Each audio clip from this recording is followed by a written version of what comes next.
இப்போ வந்து நம்ம சிக்கன் 65 பண்ண போகிறோம். அதுக்கு 1/2 டீஸ்பூன் மஞ்சத்தூள், 1 டீஸ்பூன் மஞ்சத்தூள் போட்டாச்சு, 1 டீஸ்பூன் மிளகாத்தூள், சிக்கன் 65 பொடி 1 டீஸ்பூன், இஞ்சி பூண்டு பேஸ்ட்டு 1 டீஸ்பூன் கொஞ்சம் போட்டாச்சு, கரம் மசாலா 1/2 டீஸ்பூன்,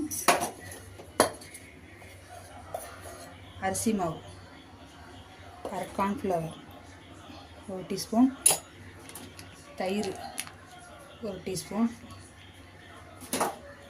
உப்பு தேவையான அளவு.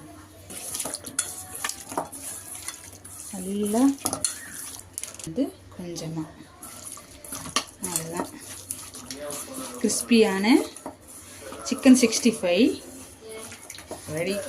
மசாலா தடவி வச்சாச்சு. இது 1 ஹவர் நல்லா ஊறட்டும். ஊறின பிறகு நம்ம சிக்கன் 65 போட போகிறோம். அதுக்கு வந்து இரும்பு கடாய். நம்ம வந்து சிக்கன் 65 பண்ணலாம், வடை போடலாம். சிக்கன் 65 போட போகிறோம். நம்ம அதுக்கப்புறம் வந்து கருவேப்பிலை வந்து போட்டு விரைவி வச்சுட்டேன். அப்படிங்களா? என்ன பாருங்கள், கருவேப்பிலை வந்து அந்த வாசனையாக இருக்கும்.